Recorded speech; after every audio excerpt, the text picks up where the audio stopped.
पहला क्वेश्चन आपके सामने रख रहा हूं, राजस्थान में सर्वप्रथम किस प्रजामंडल की स्थापना हुई थी? हालांकि वह उस समय अधिक सक्रिय नहीं हो सका। मेवाड़ प्रजामंडल, जयपुर प्रजामंडल, मारवाड़ प्रजामंडल और कोटा प्रजामंडल। देखिए बहुत अच्छी तरीके से बातों को समझेंगे। राजस्थान का पहला प्रजामंडल है जयपुर प्रजामंडल, है ना। तो ये जयपुर प्रजामंडल की जो स्थापना हुई थी बिल्कुल 1931 में, क्वेश्चन को समझे, और 1931 में ही बूंदी प्रजामंडल की स्थापना हुई। बूंदी प्रजामंडल की स्थापना हुई। बूंदी प्रजामंडल की स्थापना, बूंदी प्रजामंडल की स्थापना हुई। बूंदी प्रजामंडल की स्थापना 1931 में हुई, लेकिन यह प्रजामंडल सक्रिय नहीं हुआ। सक्रिय नहीं हुआ, सक्रिय नहीं हुआ, यानी एक तरीके से निष्क्रिय हो गया। और पुनः ये इस प्रजामंडल की जो स्थापना हुई, पुनः स्थापना, वो आपको मालूम होगा 1936-37 में कपूर चंद पाटनी था, है ना, ये ध्यान रखें। इसके द्वारा 1931 में स्थापना की गई। बाकी आगे चल के जमनालाल बजाज के द्वारा इसकी स्थापना की गई। बहुत बारीकी से इस बात को समझे। जयपुर प्रजामंडल राजस्थान का पहला प्रजामंडल है। जयपुर प्रजामंडल राजस्थान का पहला प्रजामंडल है।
तो यहां माफी चाहता हूं, क्लास कंटिन्यू कर रहा हूं आप लोगों के लिए। दूसरा हमारे पास मारवाड़ प्रजामंडल। मारवाड़ प्रजामंडल की स्थापना 1934 में हुई, और 1934 में ही यहां ध्यान रखें तो ये राजनीतिक गतिविधियां करी। कभी आपसे पूछे राजनीतिक गतिविधियों के लिए, राजनीतिक गतिविधियों के लिए, राजनीतिक गतिविधियों के लिए, राजनीतिक गतिविधियों के लिए स्थापित, गतिविधियों के लिए स्थापित, गतिविधियों के लिए स्थापित राज्य का पहला प्रजामंडल कौन सा है? मारवाड़। दोनों बातों में फर्क है। राज्य का पहला प्रजामंडल, पहला प्रजामंडल की बात करेंगे तो पहला जयपुर है, लेकिन जयपुर ने राजनीतिक गतिविधियों की वो नहीं की। ध्यान रखें आप लोग, ये बना जरूर था। राजस्थान का प्रथम प्रजामंडल 1931 में 2 प्रजामंडल बने, एक आपका जयपुर प्रजामंडल, दूसरा बूंदी प्रजामंडल। और ध्यान रखें ये आप लोगों के जयपुर प्रजामंडल सक्रिय नहीं हो पाया, राजनीतिक गतिविधियां नहीं कर पाया, इसके कारण से निष्क्रिय हो गया, और उसकी पुनः स्थापना है वो 1936-37 में हुई। और ध्यान रखें वो जमनालाल बजाज के द्वारा की गई। लेकिन राजनीतिक गतिविधियों के लिए स्थापित राजस्थान का पहला प्रजामंडल मारवाड़ प्रजामंडल। क्या मेरी बात को समझ गए? दोनों बातें आप लोगों को ध्यान रखनी पड़ेंगी, दोनों की दोनों बातें ध्यान रखनी पड़ेंगी। अगला क्वेश्चन, 1927 में अखिल भारतीय देशी राज्य लोक परिषद, क्या कहा मैंने? 1927 में अखिल भारतीय देशी राज्य लोक परिषद की स्थापना कहां हुई थी, जिसका उद्देश्य रियासतों में उत्तरदायी शासन की स्थापना करना था? आंसर आने दीजिए। देखिए आप लोगों के 3 शब्द मैंने आपको बताया था पीछे। एक तो राजस्थान सेवा संघ, एक राजपुताना मध्य भारत सभा, राजपुताना मध्य भारत सभा, और एक आपके पास ध्यान रखें राजस्थान सेवा संघ, और एक आपके पास अखिल भारतीय देशी राज्य लोक परिषद। तो इनका उद्देश्य मैंने पहले भी आपसे कहा था कि हमारा भारत दो प्रकार का था बेटा। एक भारत था जिसे हम लोग देशी भारत कहते थे। देशी भारत का मतलब हम इस भारत को रियासती भारत कहते थे। देशी भारत का मतलब हम इसे रियासती भारत कहते थे, रियासती भारत कहते थे। और यह भारत आप लोगों का एक तरीके से अंग्रेजी भारत है। कौन सा भारत है? अंग्रेजी भारत है। यानी इस भारत को हम लोग जो नाम देते हैं वो ब्रिटिश भारत का नाम देते हैं। तो एक भारत ब्रिटिश भारत, दूसरा देशी भारत। आपने अखिल भारतीय राष्ट्रीय कांग्रेस की बात करते हो आप लोग, तो ये राष्ट्रीय कांग्रेस जो काम कर रही है बेटा, वो बिहार, बंगाल, उड़ीसा, यानी जो आपके ब्रिटिश प्रांत हैं, यहां आपके कांग्रेस काम करेगी, यहां आप लोगों के कांग्रेस काम करेगी। और ये जो हमारे पास देशी भारत है, ये हमारे पास देशी भारत है या हमारे पास रियासती भारत है, इसके लिए कोई ऐसी संस्था नहीं है जो यहां की बातों को एक बड़े लेवल पे रखा जा सके।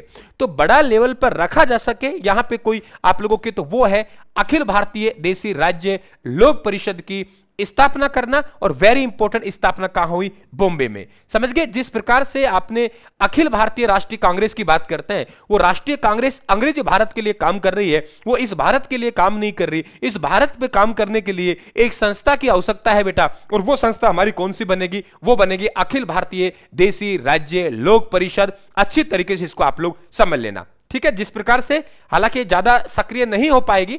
अगला क्वेश्चन, एक तरफ आप लोगों के प्रजामंडल का नाम दिया गया है और एक तरफ आप लोगों के स्थापना वर्ष दी गई है। क्या कहा? आप लोगों के सुमेलित कीजिए। यहां पे आप लोगों के एक तरफ सूची फर्स्ट और सूची सेकंड आप लोगों के दी गई है। तो आंसर आने दीजिए, आप लोग क्या देंगे? आंसर आने दीजिए बेटा, है ना?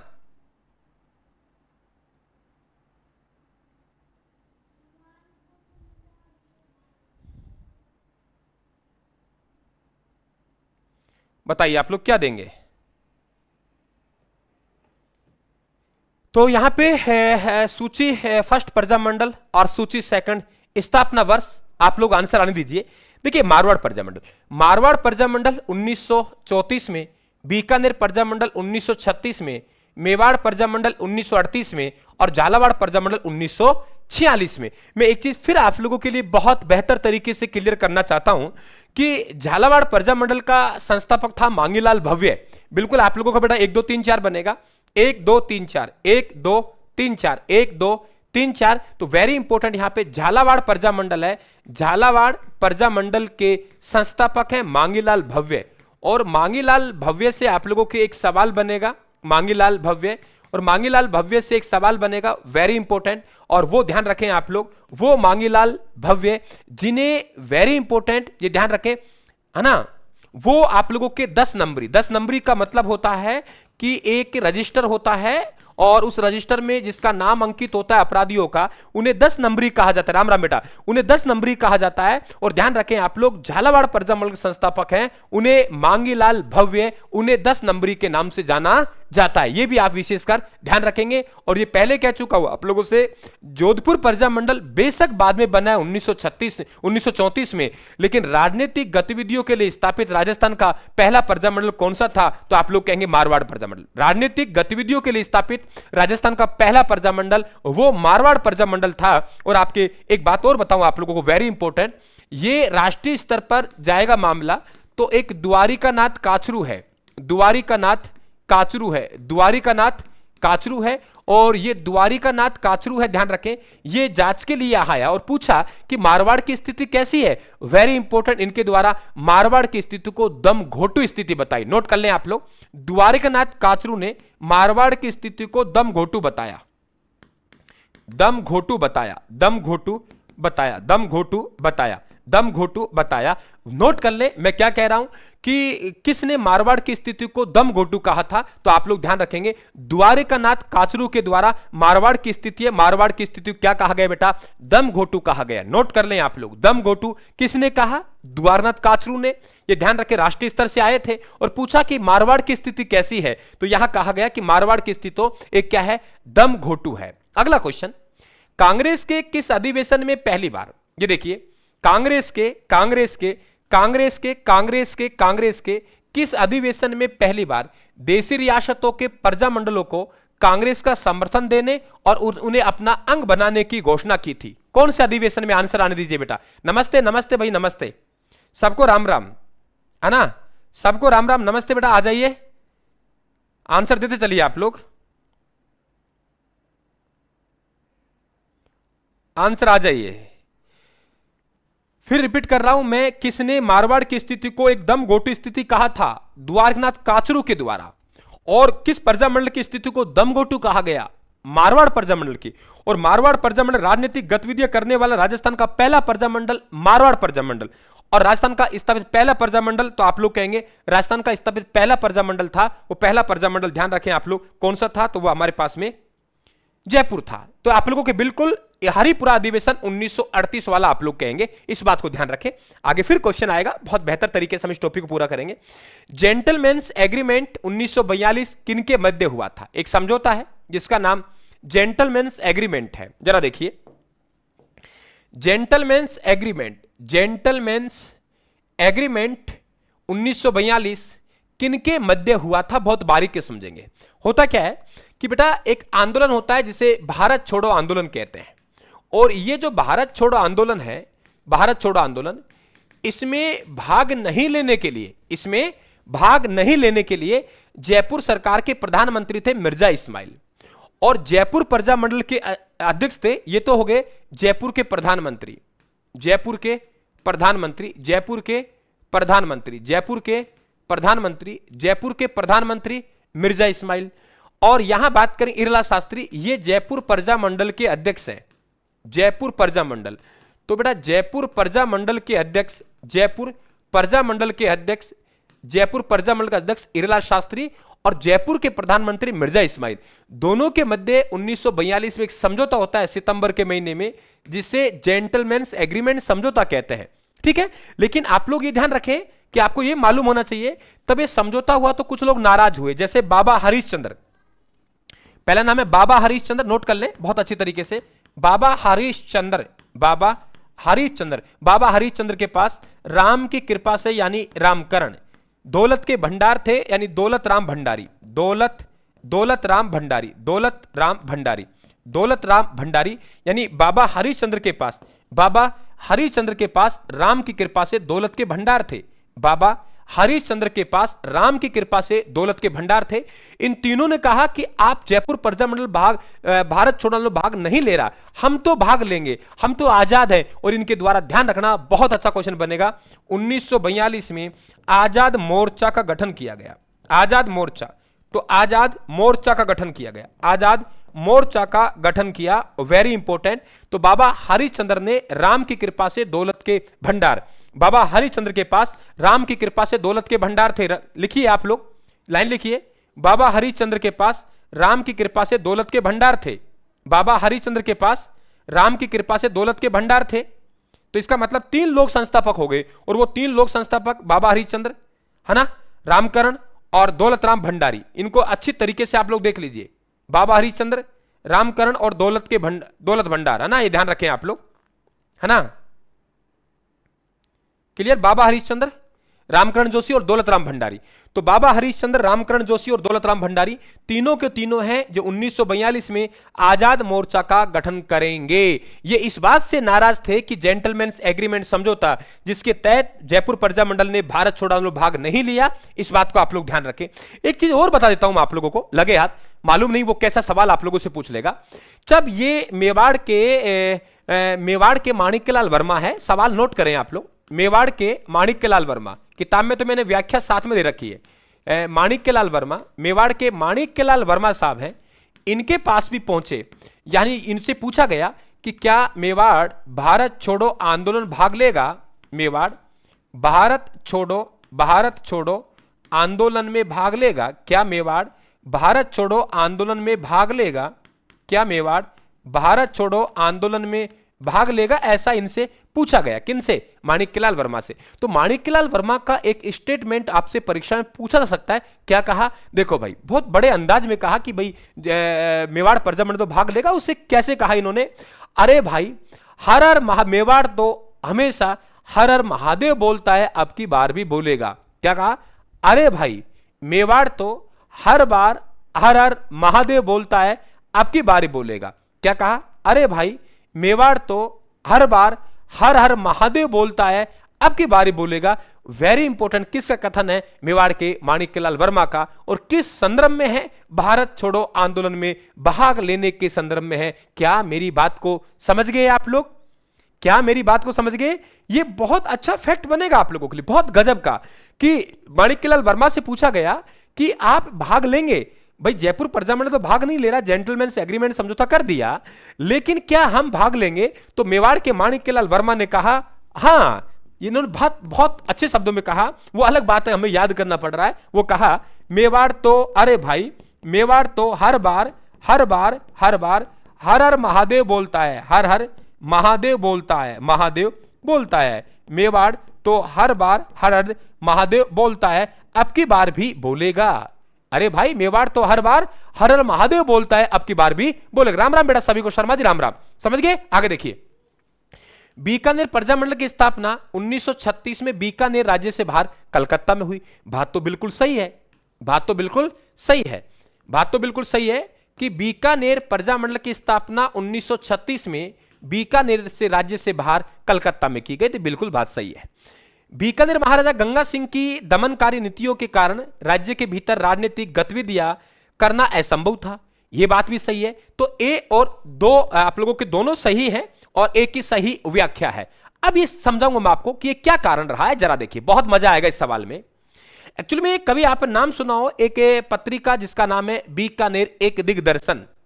क्या नाम है? बीकानेर एक दिग्दर्शन। बीकानेर बीकानेर एक दिग्दर्शन एक पत्रिका है जिसका नाम है बीकानेर एक दिग्दर्शन। बीकानेर एक दिग्दर्शन एक पत्रिका है। बीकानेर एक दिग्दर्शन है, एक पत्रिका है। बीकानेर एक दिग्दर्शन है, एक क्या है? पत्रिका है। ये ध्यान रखें, एक पत्रिका है, पंपलेट मान लीजिए। और जब महाराजा गंगा सिंह जी लंदन के गोलमेज सम्मेलन भाग लेने जा रहे हैं, तो गोलमेज सम्मेलन में भाग लेने से पहले ये वहां पहुंच गए कुछ कार्यकर्ता, और उन्होंने गोलमेज सम्मेलन के अंदर ये पंपलेट बांट दिए। यानी ये पंपलेट है क्या? बांट दिए गए। कौन से? बीकानेर एक दिग्दर्शन। तो बीकानेर एक दिग्दर्शन है, इसमें गंगा सिंह जी की आलोचना है। बहुत 3 सवाल बनेंगे। गंगा सिंह की आलोचना। अब गंगा सिंह जी वहां गए तो वहां तो पहले से ही ये पंपलेट बटे हुए थे, बीकानेर एक दिग्दर्शन। गंगा सिंह जी वापस आए और देखा यार ये कौन कौन लोग हैं जो ये पंपलेट बांटने के लिए वहां गए थे, ये कौन कौन लोग हैं जो पंपलेट बांटने के लिए वहां गए थे। तो इन पे एक मुकदमा चलाया गया, और वो मुकदमा चलाया गया 12 अप्रैल 1932 को। कब चलाया? 12 अप्रैल 1932 को। और 12 अप्रैल 1932 को ये चलाया गया, 12 अप्रैल 1932। तो 12 अप्रैल 1932 को ये मुकदमा चलाया गया। ध्यान रखें आप लोग, इसे कहा जाता है बीकानेर षड्यंत्र केस। बीकानेर षड्यंत्र केस, बीकानेर षड्यंत्र केस। तो बताइए, बीकानेर षड्यंत्र केस समझ में आ गया? यानी इन लोगों को गिरफ्तार करो, जेल में डालो। और फिर कहा कि ऐसा है कि हम लोग ये कभी भी किसी को गिरफ्तार कर सकते हैं। तो फिर बीकानेर राज्य के लिए द्वारा एक कानून बनाया गया जिसे बीकानेर सुरक्षा कानून कहा गया। बेटा बीकानेर सुरक्षा कानून, बीकानेर सुरक्षा कानून कहा गया। बीकानेर सुरक्षा कानून कहा कि किसी को पकड़ो और गिरफ्तार कर डाल दो। तो फिर जनता ने कहा कि ये जो है काय को सुरक्षा कानून है रे, ये तो काला कानून है। जनता के द्वारा इसे काला कानून की संज्ञा दी गई। जनता के द्वारा कौन सा कानून? इसे काला कानून की संज्ञा दी गई। जनता के द्वारा कौन सा कानून? इसे काला कानून की संज्ञा दी गई। बेटा हाँ बोलिए, बेटा बोलिए बोलिए, मैं सुन रहा हूं आप लोगों को। ये समस्त क्वेश्चन है आप लोगों के। ये राजस्थान वस्तुनिष्ठ हमारी पुस्तक है, इसे हम लोग पढ़ रहे हैं। जो विद्यार्थी लेट जुड़ा है, अलग से आप लोगों की प्लेलिस्ट बनी हुई है। आर्ट एंड कल्चर हमने पूरा कर लिया है। आधुनिक राजस्थान का इतिहास हमारा आगे बढ़ रहा है। लगभग 75 से 80 दिन का हमने टारगेट रखा है कि एक टॉपिक के 50 क्वेश्चन है। यहां व्याख्या जो मैं लिख रहा हूं, किताब में व्याख्या लिखी हुई है, आप कहीं से भी किताब ले सकते हैं। यहां से भी आप ऑनलाइन ऑर्डर करके, यहीं से आप यूट्यूब पर प्रोडक्ट का निशान आ रहा होगा स्टोर का, यहां से आप ऑर्डर करके ऑनलाइन मंगवा सकते हैं। तो परेशान होने की बेटा आवश्यकता नहीं है, आप लोगों को आराम से मंगवा सकते हैं। समस्त चारों सब्जेक्ट एक ही बुक में, और 2026-27 आपका आराम से निकलेगी। पीवाईक्यू पे नहीं है ये, पीवाईक्यू क्वेश्चन नहीं है, आप खुद देख लीजिए। पीवाईक्यू पर डिपेंड नहीं रहेंगे हम लोग, क्योंकि पीवाईक्यू पे डिपेंड रहा है हमने तो 40% का आंकड़ा हमने पूरा नहीं किया है। 40% का आंकड़ा पूरा नहीं किया है। 40% का आंकड़ा पूरा नहीं किया है, पूरा नहीं किया है, पूरा नहीं किया है, ये ध्यान रखें आप लोग, है ना, पूरा नहीं किया है, इस बात को ध्यान रखें आप लोग। वे पीवाईक्यू पे डिपेंड रह गया हमारा। सबसे बड़ा कारण क्या है, क्योंकि पीवाईक्यू में नॉर्मल क्वेश्चन आए थे हमारे 19 20 21 22 23, और फिर उसमें विद्यार्थी वहीं तक फंसा रह गया, और अब उसने अपना पैटर्न चेंज कर दिया। तो आप लोग सीधा सीधा कहते हो कि गुरुजी अब हमें से कठिन सवाल है, कहां से करें? अरे बेटा वो कठिन नहीं है, तुमने अपना पढ़ने का तरीका है वो नहीं बदला है। आप अभी भी वो पुराने अंदाज पे चल रहे हो, तो पुराने अंदाज पे चल रहे हो तो भुगतेंगे हमें भुगतेगा, और कौन भुगतेगा? कृष्णा दिवस, कृष्णा दिवस, कृष्णा दिवस, कृष्णा दिवस किस रियासत के प्रजामंडल आंदोलन के दौरान मनाया गया? देखो दिवस आप लोगों से 100% पूछता है, वो पक्का पूछता है। जैसे जयपुर प्रजामंडल की बात करेंगे तो वेरी इंपॉर्टेंट, कभी आपसे पूछा जाए कि मोती दिवस कहां मनाया गया, मैं लिख रहा हूं एक एक का। मोती दिवस, तो मोती दिवस जयपुर प्रजामंडल ने मनाया। मारवाड़ ने बेटा 2 दिवस मनाएगा, एक तो कृष्णा दिवस और एक शिक्षा दिवस। एक तो कृष्णा दिवस, एक तो कृष्णा दिवस, कृष्णा दिवस, और दूसरा शिक्षा दिवस, कृष्णा दिवस और शिक्षा दिवस, है ना। अब सवाल ये हो गया आप लोगों के कि ये जो एक्चुअली में कृष्णा कौन थी, ये सवाल पूछेगा मैं जो कह रहा हूं आप लोगों से, कृष्णा कौन थी और कहां मनाया गया? इस बात को ध्यान रखना कि कृष्णा दिवस है ये बंबई मनाया गया। आप लोग कहेंगे सर बंबई में किनके द्वारा मनाया गया? आप कहेंगे प्रवासी मारवाड़ी द्वारा, प्रवासी मारवाड़ियों द्वारा, प्रवासी मारवाड़ियों द्वारा। अब एक सवाल बने कृष्णा कौन थी? हम कहेंगे कृष्णा एक विधवा महिला थी जिसका अपहरण हो गया था। कृष्णा एक विधवा महिला थी जिसका अपहरण हो गया। कृष्णा एक विधवा महिला, विधवा महिला थी, विधवा महिला थी जिसका अपहरण हो गया, जिसका अपहरण हो गया, जिसका अपहरण हो गया, जिसका अपहरण हो गया। तो उनको छुड़वाने के लिए यहां मारवाड़ प्रजा मंडल के द्वारा कृष्णा दिवस मनाया गया। अब पता है तुम लोगों से क्या पूछेगा, कृष्णा दिवस कहां मनाया गया? तो आप फटाक से कह देंगे सर मारवाड़ में, और बड़ा शौक से उस क्वेश्चन को अच्छी तरीके से आप लोग उसे राइट करके चलेंगे, है ना, राइट करके चलेंगे, यही चलेगा, राइट करके चलेंगे, है ना। क्योंकि आपने समझे मारवाड़ में, अरे मारवाड़ प्रजामंडल ने मनाया, मारवाड़ प्रजामंडल के बैनर के नीचे मनाया गया, मारवाड़ प्रजामंडल के बैनर के नीचे मनाया गया, लेकिन मारवाड़ में नहीं मना। कहां बना? बंबई में मना। और बंबई मनाने वाले कौन थे? प्रवासी मारवाड़ी थे। और कृष्णा कौन थी? कृष्णा एक महिला थी। इसका क्या हो गया? अपहरण हो गया। और एक चीज और ध्यान रखना, मैं लगे हाथ बता दूं आप लोगों को कि जैसलमेर प्रजामंडल से 2 बातें ध्यान रखेंगे। जैसलमेर प्रजामंडल, बेटा 2-3 दिन शादियों की वजह से थोड़ा डिस्टर्बेंस हुआ था, अब आपकी क्लास कंटिन्यू रहेगी। जैसलमेर प्रजामंडल, जैसलमेर प्रजामंडल, ये किताब जरूर ले लेना आप लोग, किताब आपकी टेबल पे रहेगी तो अपन लोग बेहतर कर पाएंगे, है ना, बहुत बेहतर कर पाएंगे। क्वेश्चन आपके सब नए हैं और ये एमसीक्यू की एक ही बुक आपको पर्याप्त है, किसी को ज्यादा बुक लेने की आवश्यकता नहीं है। और पीवाईक्यू की बुकें बहुत सारी हैं, पीवाईक्यू तो आपने बहुत पढ़ ली, आप नए एग्जाम पैटर्न को पढ़े जो आपके सामने क्वेश्चन चल रहे हैं, और फिर उसकी व्याख्या भी मेरे द्वारा यहां दी गई है, तो इस पुस्तक को पढ़ लेना। इसके अलावा मेरे हिसाब से एमसीक्यू कोई बुक नहीं निकालनी है आप लोगों को, और 50-50 क्वेश्चनों का सेट है, तो आप लोगों को ज्यादा दिक्कत भी यहां नहीं आएगी। नमस्ते बेटा। अब यहां पे जयपुर प्रजामंडल में 2 बात ध्यान रखेंगे। नंबर 1, जयपुर प्रजामंडल के द्वारा एक तो जवाहर दिवस मनाया गया। कौन सा दिवस? जवाहर दिवस। जयपुर प्रजामंडल के द्वारा जवाहर दिवस मनाया गया, जवाहर दिवस मनाया गया। जवाहर दिवस कौन से प्रजामंडल द्वारा? हम कहेंगे जैसलमेर। और जवाहरलाल नेहरू के द्वारा 8वां जो आश्चर्य कहा था वो जैसलमेर को कहा था, यह भी ध्यान रखें। पंडित नेहरू ने, पंडित नेहरू ने, पंडित नेहरू ने 8वां आश्चर्य कहा है, पंडित नेहरू ने 8वां आश्चर्य कहा है, 8वां आश्चर्य कहा है। पंडित नेहरू के द्वारा जैसलमेर को 8वां आश्चर्य कहा गया है। और जैसलमेर में कौन सा दिवस मनाया गया बेटा? जवाहर दिवस मनाया गया, है ना, जवाहर दिवस मनाया गया, जवाहर दिवस मनाया गया, जवाहर दिवस मनाया गया। बेटा मेरा सुझाव है आप लोगों को, आपकी जो अच्छी लगे वो पुस्तक पढ़ें, ठीक है ना, आपको जो अच्छी लगे वो पढ़ें। मेरा तो बताना फर्ज बनता है, आप लोगों को लगे उन सर की अच्छी लग रही है तो आप उन सर की पढ़ें, किसी की भी अच्छी लगे वो पढ़ें आप लोग। मेरी तरफ से ऐसा कुछ नहीं है ना बेटा, जिनको पसंद आए, जिनको लगे कि सर हमें पढ़नी चाहिए वो पढ़ें, और जिनको लगे कि हमें नहीं पढ़नी, हमें तो उन सर की पढ़नी है, तो आराम से निसंकोच पढ़े, कोई दिक्कत नहीं है आप लोगों को। आगे चलते हैं बेटा। मेवाड़ प्रजामंडल के प्रथम अध्यक्ष कौन थे? इसमें देखते हैं आप क्या सवाल देते हैं, आंसर आने दीजिए। मेवाड़ प्रजामंडल के प्रथम अध्यक्ष कौन थे? मेवाड़ प्रजामंडल के प्रथम अध्यक्ष कौन थे? बताइए, बताइए।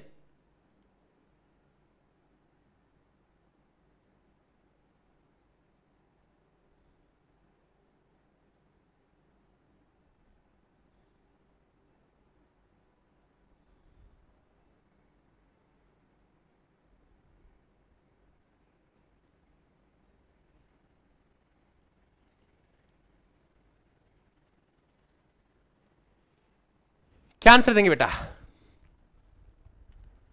देखिए बी। अब बहुत बारीकी से मेरी बात को समझना कि यहां पे जो हमारा मेवाड़ प्रजामंडल की जो स्थापना हुई थी वो बलवंत सिंह मेहता के घर एक साहित्य कुटीर नामक स्थान है। कौन सा है? साहित्य कुटीर। पहले तो ये ध्यान रखेंगे।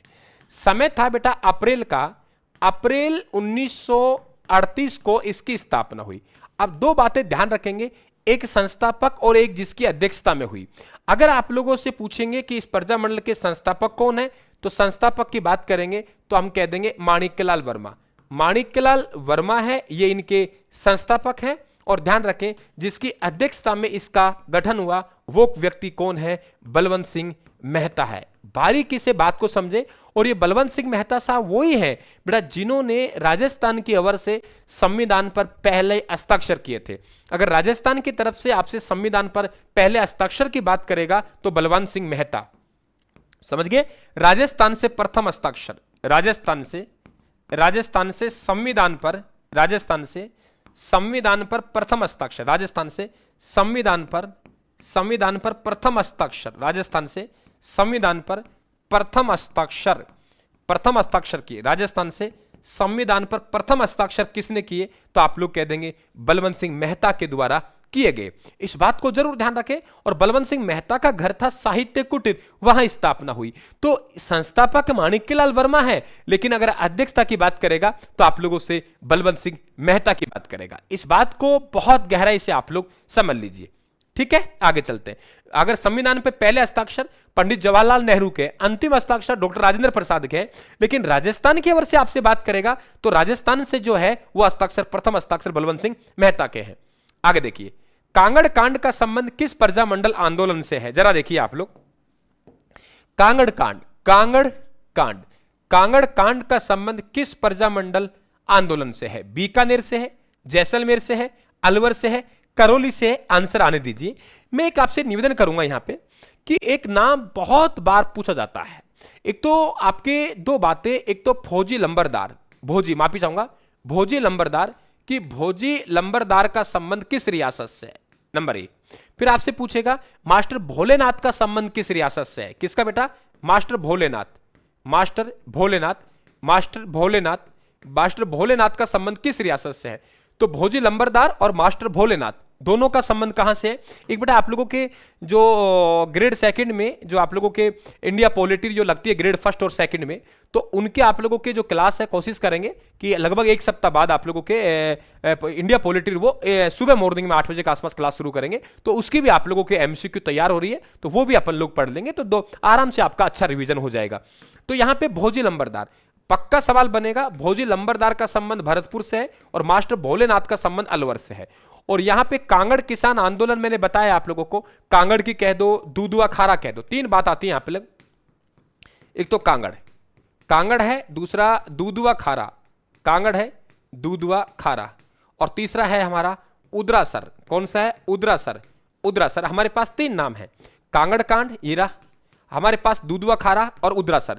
यानी 1937 में बीकानेर का प्रथम किसान आंदोलन, ये ऐसे सवाल पूछता है वो आपसे, बीकानेर का प्रथम किसान आंदोलन है वो कौन सा है? उदरासर गांव में। बिल्कुल आपको नए फैक्ट बता रहा हूं, पुराने फैक्टों पे मेरा ज्यादा फोकस नहीं रहेगा। नए जो फैक्ट है परीक्षा में आने वाले हैं और न्यू पैटर्न पर आधारित है, उन पे ज्यादा फोकस रहेगा मेरा।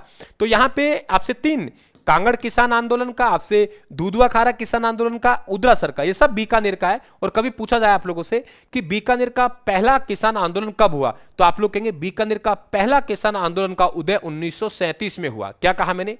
बीकानेर का पहला किसान आंदोलन का उदय 1937 में। बीकानेर का पहला किसान आंदोलन का उदय 1937 में हुआ। यानी प्रथम किसान आंदोलन कौन सा था? तो आप लोग कहेंगे उदरासर। बहुत अच्छा क्वेश्चन बनेगा। अलवर से जो मैं आपसे बात कर रहा हूं मास्टर भोलेनाथ, ये एक अध्यापक थे, इन्हें सरकारी नौकरी से निकाल दिया और इनके द्वारा एक आंदोलन चलाया गया, बहुत गजब का क्वेश्चन बनेगा। और वो आंदोलन था गैर जिम्मेदार मिनिस्टरों कुर्सी छोड़ो।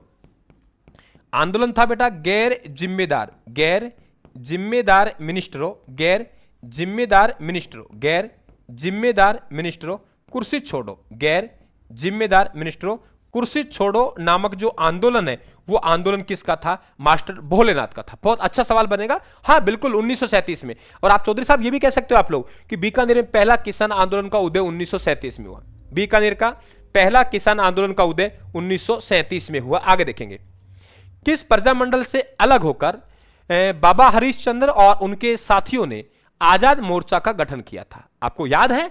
आप याद कीजिए, मैंने आपको सितंबर 1942 में एक समझौता बताया था, और सितंबर 1942 में एक समझौता हुआ। सितंबर 1942 में एक समझौता हुआ जिसे हम लोग जेंटलमैन्स एग्रीमेंट समझौता कहते हैं।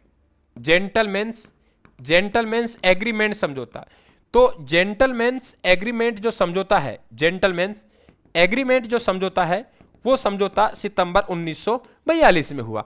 तय हुआ कि हम भारत छोड़ो आंदोलन भाग नहीं लेंगे। यानी ये समझौता हुआ वो जयपुर के प्रधानमंत्री मिर्जा इस्माइल, जयपुर के प्रधानमंत्री मिर्जा इस्माइल और जयपुर प्रजामंडल के अध्यक्ष हैं पंडित हीरालाल शास्त्री, दोनों के मध्य समझौता हो गया कि हम भारत छोड़ो आंदोलन भाग नहीं लेंगे। अब कुछ लोग नाराज हुए कि क्यों नहीं लेंगे, हम तो भाग लेंगे।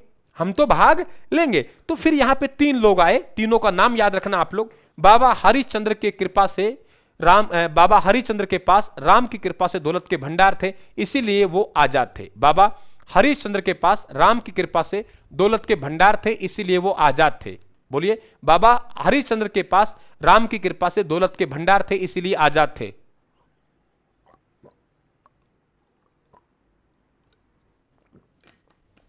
बाबा हरिश्चंद्र के पास राम की कृपा से दौलत के भंडार थे, इसीलिए आजाद थे। बाबा हरिश्चंद्र, मैं क्या बोला? बाबा हरिश्चंद्र के पास राम की कृपा से, यानी रामकरण जोशी दौलत के भंडार थे, यानी दौलत राम भंडारी। तो बाबा हरिश्चंद्र के पास राम की कृपा से दौलत के भंडार थे। इन सब में ने मिलकर आजाद मोर्चा का गठन किया 1942 में। हालांकि आगे चलकर इसका विलय जयपुर प्रजामंडल में हो जाएगा। तो कारण क्या था? यह कथन और कारण भी बन सकता है यहां से कि सर भारत छोड़ो आंदोलन में भाग नहीं लेने के लिए जयपुर सरकार के प्रधानमंत्री मिर्जा इस्माइल और जयपुर प्रजामंडल के अध्यक्ष पंडित हीरालाल शास्त्री, दोनों के मध्य एक समझौता होता है सितंबर 1942 में, जिसे जेंटलमैन्स एग्रीमेंट समझौता कहते हैं। इससे कुछ नाराज हुए और नाराज होने वाले साथी हैं वो बाबा हरिश्चंद्र, रामकरण जोशी, दौलत राम भंडारी। याद कैसे करेंगे? बाबा हरिश्चंद्र के पास राम की कृपा से दौलत के भंडार थे। बाबा हरिश्चंद्र के पास राम की कृपा से दौलत के भंडार थे। बाबा हरिश्चंद्र, रामकरण जोशी और दौलत राम भंडारी, ये जयपुर प्रजामंडल से तीनों के तीनों। ये ध्यान रखें आप लोग। अगला क्वेश्चन हमारे पास ये रहा, रास्तापाल कांड 1947 में अपने शिक्षक सेंगा भाई को बचाने के प्रयास में किसने अपने प्राणों की आहुति दी थी? एक साधारण क्वेश्चन, और मैंने पहले भी आप लोगों से चर्चा की है कि हमारे पास में 2 कांड हमें ध्यान रखना है। एक रास्तापाल कांड ध्यान रखना है हम लोगों को, और दूसरा हमें पूनावाड़ा कांड ध्यान रखना है। तो रास्तापाल कांड और पूनावाड़ा कांड दोनों के दोनों कांड है। अच्छे सवाल आप लोगों को बन सकते हैं। और दोनों के दोनों कांड है वो डूंगरपुर रियासत से रिलेटेड है। दोनों कांड है वो कहां से रिलेटेड है? डूंगरपुर रियासत से रिलेटेड है, दोनों के दोनों, है ना। तो दोनों के दोनों कांड कहां से रिलेटेड? डूंगरपुर रियासत से रिलेटेड है। जैसे कि देखिए, हमारे पास 2 बात ध्यान रखेंगे कि ऐसा कहते थे कि जो आपका बागड़ सेवा मंदिर है, बागड़ सेवा मंदिर के माध्यम से कुछ बहुत सारी पाठशालाएं चला करती थी, और उनमें एक पाठशाला थी जो आप लोगों के पूनावाड़ा गांव में, ये रास्तापाल तो आपको आता है, पूनावाड़ा विशेष इंपॉर्टेंट है बेटा आप लोगों के लिए। एक पाठशाला पूनावाड़ा गांव में, तो पूनावाड़ा गांव में पाठशाला चलेगी, वहां एक कांड होगा जिसे पूनावाड़ा कांड कहेंगे। और एक पाठशाला रास्तापाल गांव में चलती है, वहां एक कांड होगा जिसे हम इतिहास में रास्तापाल कांड कहेंगे। क्या कहेंगे? रास्तापाल कांड। ये पूनावाड़ा कांड है बेटा, ये कब हुआ? ये आप लोगों के 30 मई को हुआ। 30 मई 1947 का दिन था। यहां पे एक अध्यापक था और अध्यापक का नाम शिवराम भील था। शिवराम भील के पास गए, कहा पाठशाला बंद करो। पाठशाला बंद नहीं की तो शिवराम भील साहब की पिटाई कर दी। अब शिवराम भील साहब की पिटाई करी, शिवराम भील साहब की पिटाई की, तो शिवराम भील साहब की पिटाई की तो पाठशाला बंद कर दी। इतिहास में पूनावाड़ा कांड कहलाता है। इतिहास में पूनावाड़ा कांड कहलाता है। अब ये रास्तापाल गांव में गए तो रास्तापाल गांव में यहाँ पे सेंगा भाई है, नाना भाई है, इनसे कहा कि आप लोग पाठशाला बंद करो। इन्होंने पाठशाला बंद नहीं की। जब पाठशाला बंद नहीं की तो इन्हें घसीटा जा रहा था और 13 वर्षीय भील बालिका है काली भाई, वो काली भाई ने दांती से रस्सी को काट दिया। रस्सी को काट दिया तो यहाँ पे गोलियों से भून दिया गया। इतिहास में ये आप लोगों के मई जून यानी 19 जून 1947 को यहाँ पे एक कांड हुआ जिसे रास्तापाल कांड कहते हैं। तो आप लोग रास्तापाल कांड पे डिपेंड मत रहिए। मैं आपसे यही निवेदन कर रहा हूं कि रास्तापाल हर कोई विद्यार्थी जानता है, रास्तापाल मत जाइए, आप पूनावाड़ा कांड पढ़े। तो रास्तापाल से कांड से पूछेगा तो हर विद्यार्थी करेगा। रास्तापाल हमारे लिए इंपॉर्टेंट नहीं है, हमारे लिए इंपॉर्टेंट क्या है, पूनावाड़ा गांव। तो यहां पे सेंगा भाई बचाने के लिए काली बाई ने, इस बात को आप लोग ध्यान रखें, ठीक है। क्या समझ गए आप लोग? पूनावाड़ा कांड बिल्कुल फैक्ट, न्यू फैक्ट लेके चलेंगे हम लोग, हटके लेके चलेंगे, मूल किताब है। हाँ बेटा 1947 बेटा तसीमो कांड, उसमें साहिल चौधरी साहब अलग अलग मिलता है, 1946 मिलता है कई जगह, हालांकि अप्रैल की बात है ये। और तसीमो कांड में जो शहीद हुए थे वो छत्तर सिंह और पंचम सिंह हुए थे, धौलपुर से है वो दोनों। छत्तर सिंह और पंचम सिंह है बेटा, वो आप लोगों के झंडा गीत गा रहे थे पेड़ पर। और मैंने आपसे पहले भी चर्चा की, आप कहेंगे सर झंडा गीत गाते थे तो ये क्या होता था, है ना? झंडा गीत गाते थे तो क्या होता था? झंडा गीत गाना, झंडा लहराना सब आजादी का प्रतीक है। और कौन राजा चाहेगा कि मेरी रियासत में झंडा गीत गाया जाए या झंडा आंदोलन किया जाए? तो वहां फिर उस आंदोलन को कुचला जाता था। तो कभी आप लोग सोचे कि सर ये झंडा गीत, झंडा आंदोलन, इनसे क्या फर्क पड़ता है ना? झंडा गीत, झंडा आंदोलन से इनसे क्या फर्क पड़ता है? झंडा गीत, झंडा आंदोलन से क्या फर्क पड़ता है? फर्क पड़ता है दोस्त, फर्क पड़ता है। ये सब आजादी के प्रतीक है। तो आजादी के प्रतीक है तो कौन चाहेगा अपनी रियासत में झंडा गीत गाया जाए? यहाँ पे आप लोगों के बीकानेर प्रशासन नामक पुस्तक किसने लिखी थी जिसमें बीकानेर राज्य की आलोचना की थी? आंसर आन दीजिए। ए नहीं आएगा बेटा, आप लोगों का आंसर यहां बनेगा स्वामी गोपाल दास। यहां पे नाम आया बीकानेर मग्गाराम वैद। मैं आपसे हमेशा निवेदन किया है कि मग्गाराम वैद है वो बीकानेर प्रजा मंडल का संस्थापक है। पहला पॉइंट ध्यान होना चाहिए हमें, मग्गाराम वैद बीकानेर प्रजा मंडल के संस्थापक है, बीकानेर प्रजा मंडल का संस्थापक। तो बीकानेर प्रजा मंडल का संस्थापक है, बीकानेर प्रजा मंडल संस्थापक, उसे मग्गाराम वैद कहते हैं। Point number 1।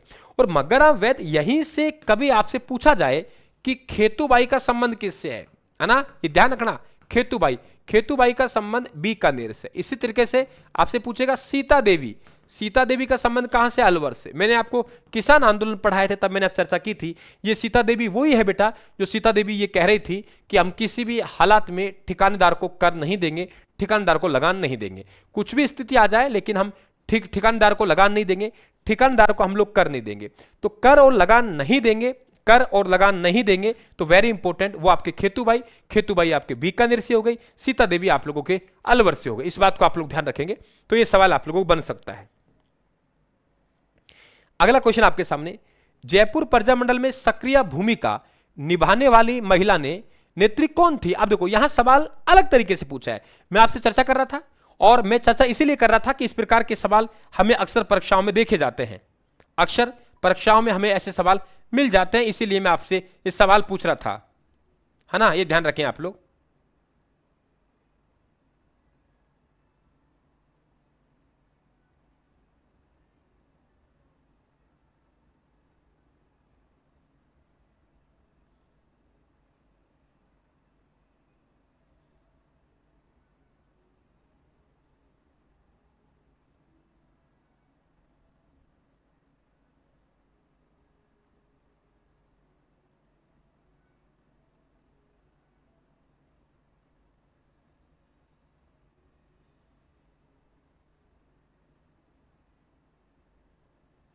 बताइए। ए अंजना देवी चौधरी, हाँ बताइए, आंसर आने दीजिए। आप लोग क्या आंसर देंगे? बिल्कुल आप लोगों के बेटा अंजना देवी चौधरी बनेगी। देखो अंजना देवी का चौधरी का संबंध यहां से है हमारे पास, और ये शायद रामनारायण चौधरी की धर्मपत्नी थी। किशोरी देवी का संबंध कटराथल से है, सीता देवी का संबंध अलवर रियासत से है, खेतूबाई का संबंध बीकानेर रियासत से है। खेतूबाई का संबंध कहां से?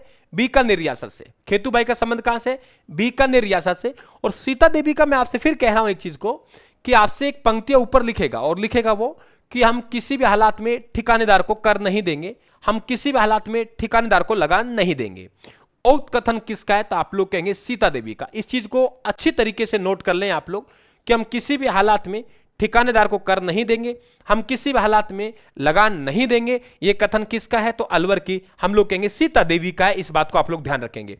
बीकानेर के खेतूबाई और रमा देवी का संबंध है। मैंने आपसे कहा था जो बिजोलिया किसान आंदोलन पढ़ा था, तो उस बिजोलिया किसान आंदोलन में रमा देवी का जिक्र आपके सामने किया था। इसके अलावा कटरा थल का जो महिलाओं का 10,000 महिलाओं का जो सम्मेलन था बेटा, वो सम्मेलन में मैंने आप लोगों को कहा था कि वहां पे 5 महिलाएं, किशोरी देवी, उत्तमा, रमा देवी, दुर्गा देवी, फूला देवी, नोट कर लें आप लोग।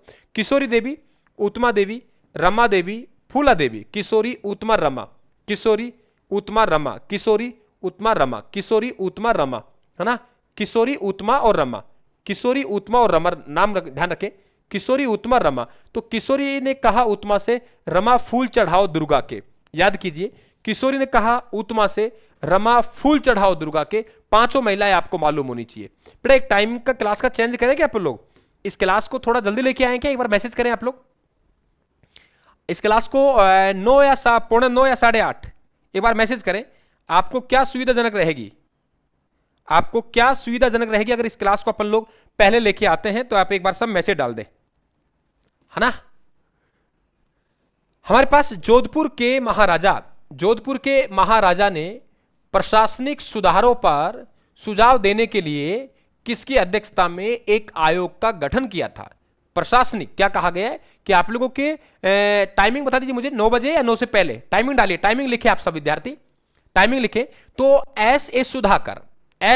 सुधाकर बेटा मैसेज डाल दें आप क्या टाइमिंग चाहते हो, है ना। आगे देखिए, जैसलमेर का गुंडाराज आजादी के दीवाने नामक पुस्तक किस स्वतंत्रता सेनानी ने लिखी?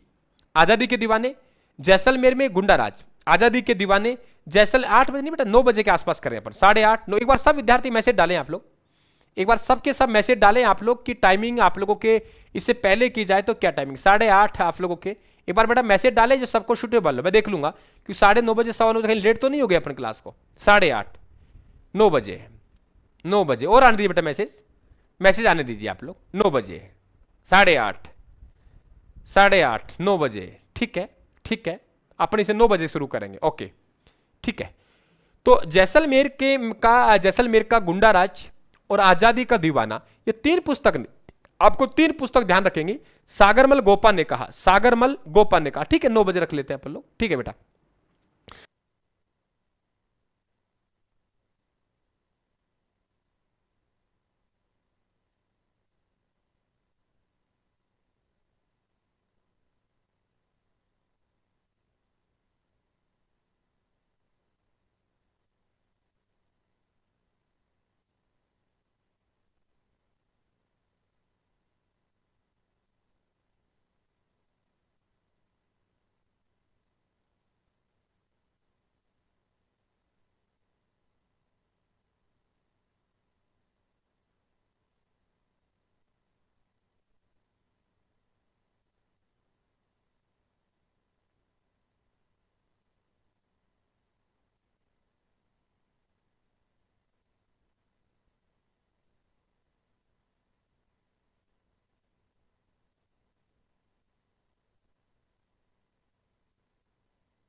यहाँ पे केवल हमें पुस्तक ध्यान नहीं रखनी, हमें ये भी ध्यान रखना है 3 तो पुस्तक है हमारे पास।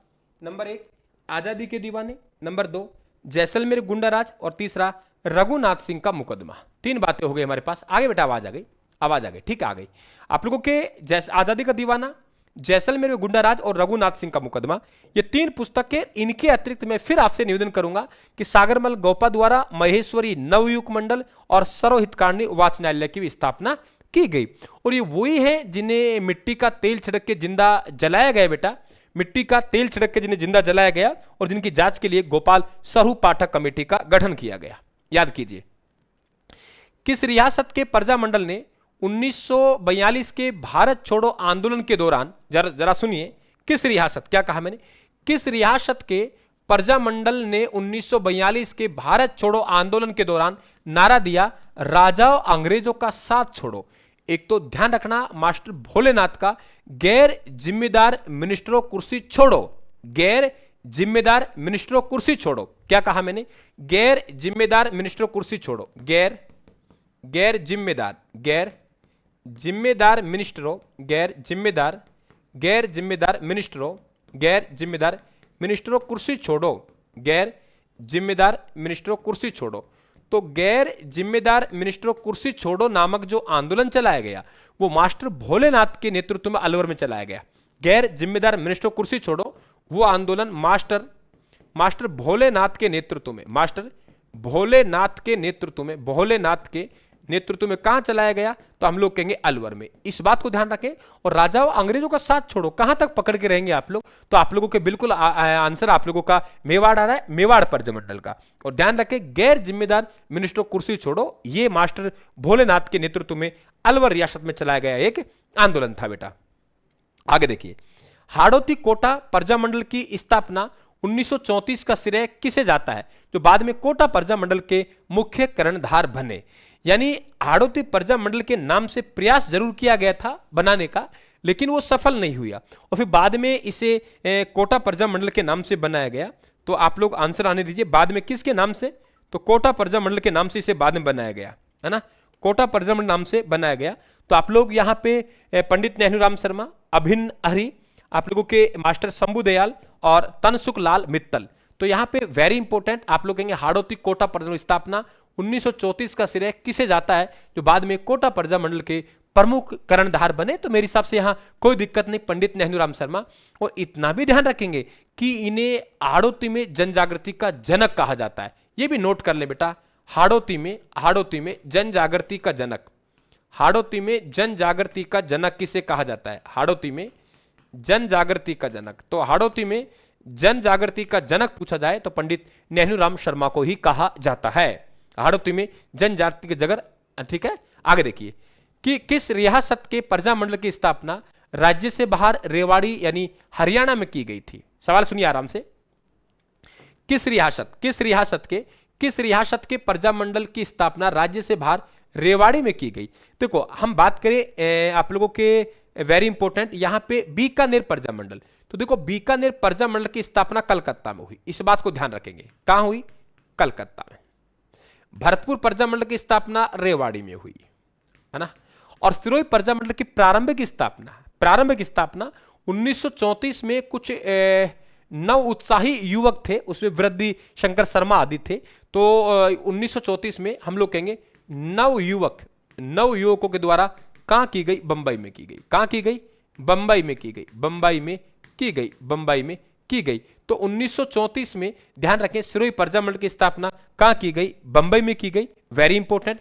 और फिर बाद में 1939 में आप लोग कहेंगे विधिवत रूप से वो कहां हुई, सिरोही में। विधिवत रूप से कहां हुई, सिरोही में। विधिवत रूप से कहां हुई, सिरोही में। तो बेटा ये भी आप लोगों को मालूम होना चाहिए। और मैं तो कहता हूं भरतपुर प्रजामंडल है, तो भरतपुर प्रजामंडल के आप लोग संस्थापक जरूर पता होना चाहिए। भरतपुर आप लोगों के उत्तर प्रदेश के बिल्कुल चुपता हुआ है और वहां पे भगवान कृष्ण वृंदावन में है, तो भरतपुर है। तो हम लोग कहेंगे भरतपुर में भगवान कृष्ण है और भगवान कृष्ण तो गोपियों को खूब नाचना चाहते हैं। तो इस तरीके से आप लोग यहाँ दो प्रजामंडलों के आप लोगों को नाम याद करवा रहा हूं, जरा देखिए आप लोग। भरतपुर प्रजामंडल के संस्थापक, भरतपुर प्रजामंडल के संस्थापक, भरतपुर प्रजामंडल के संस्थापक, भरतपुर प्रजामंडल के संस्थापक। तो भरतपुर प्रजामंडल के संस्थापक कौन थे, तो आप लोग कहेंगे सर ये भरतपुर का किशन है, किशन लाल यादव। भरतपुर का किशन है किशन लाल यादव। तो भरतपुर का किशन है किशन लाल यादव है, वो गोपियों को नाच नचाता है, तो गोपीलाल। भरतपुर का किशन लाल और गोपीलाल यादव, गोपीलाल यादव कि भरतपुर का किशन है वो गोपियों को नाच नचाता है। इसका मतलब ये तो याद हो गया।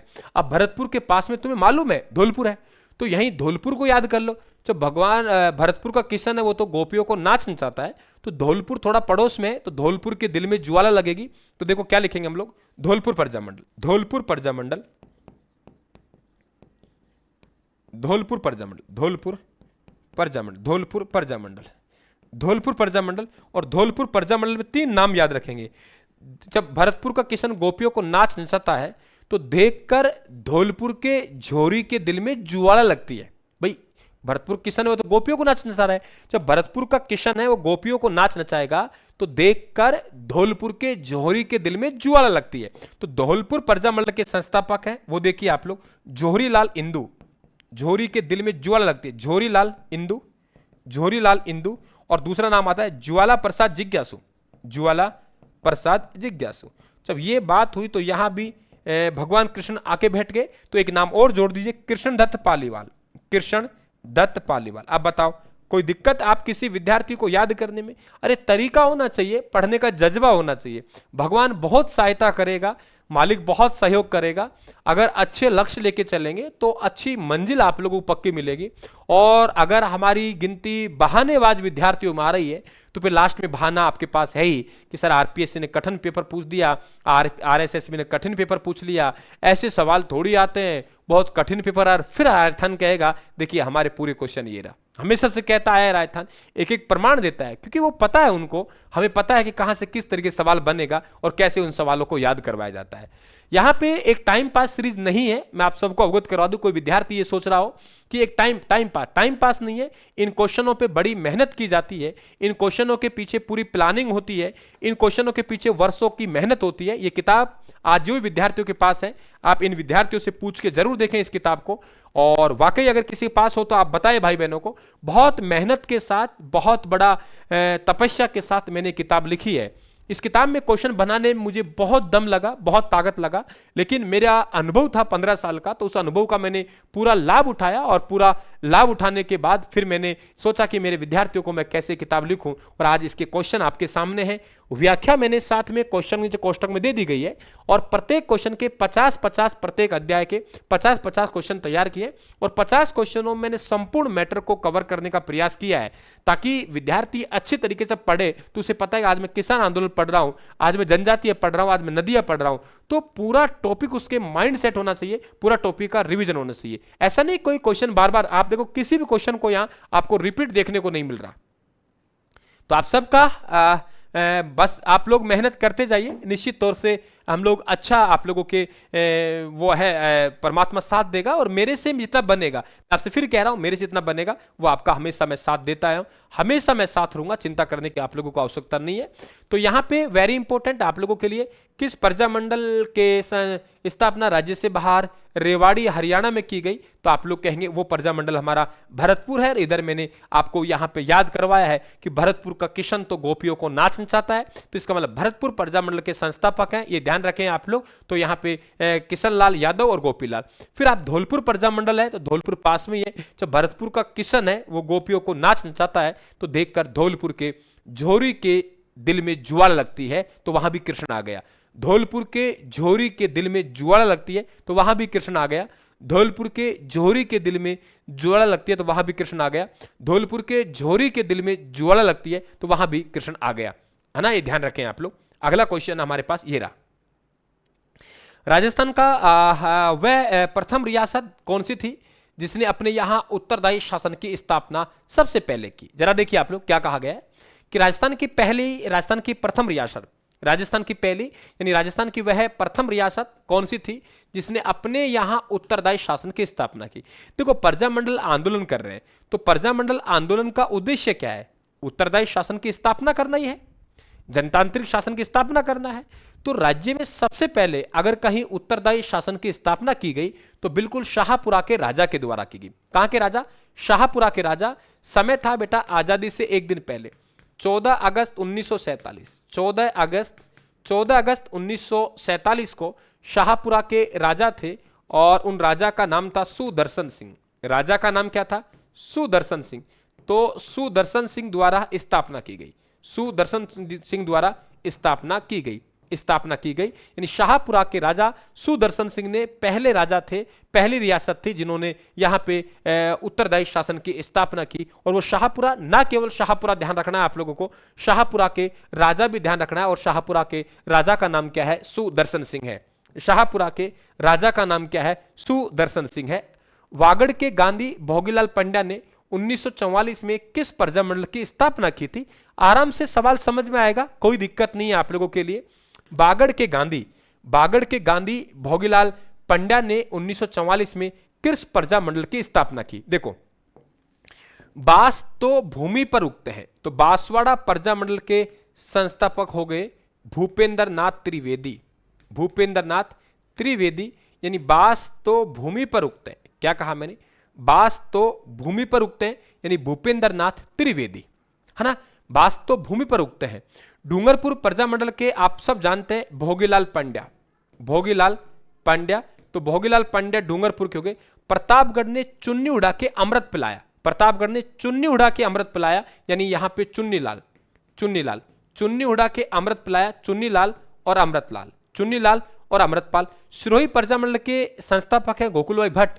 हालांकि इसकी पहले स्थापना बंबई में हो गई थी और वहां कुछ उत्साही नवयुवक यानी वृद्धि शंकर शर्मा, भीम शंकर शर्मा ऐसे लोगों ने की। और पुनः यहाँ पे विधिवत रूप से जो स्थापना हुई वो स्थापना 1939 में है गोकुल भाई भट्ट के द्वारा की गई। ठीक है, बातें क्लियर। तो आपके वागड़ के गांधी यहां आपका आंसर बनेगा डूंगरपुर। आज 20 क्वेश्चन हुए, कल हम लोग नेक्स्ट क्लास में 30 क्वेश्चन लेंगे और आप लोगों के ये टॉपिक पूरा हो जाएगा। शायद मेरे हिसाब से कल अपन लोग प्रजामंडल पूरा कर लेंगे और प्रजामंडल के बाद में क्रांतिकारी, और एक दिन में आप लोगों के समाचार पत्र वो भी हमें पढ़ने पड़ेंगे। समाचार पत्र सामाजिक और राजनीतिक संस्था है, तो आपका आधुनिक इतिहास भी कंप्लीट हो जाएगा। और उसके बाद में आप लोग चाहेंगे तो फिर राजवंशी इतिहास में एंट्री करेंगे। इस पुस्तक का मैंने आप लोगों को कला एवं संस्कृति वाला पार्ट है वो तो मैंने आपको कवर कर दिया है ना। और बेटा ये आप लोगों के थोड़ा इसकी वजह से शादियों की वजह से 1-2 दिन क्लास आप लोगों को डिस्टर्ब हुई थी, उसके लिए मैं माफी चाहता हूं आप लोगों को।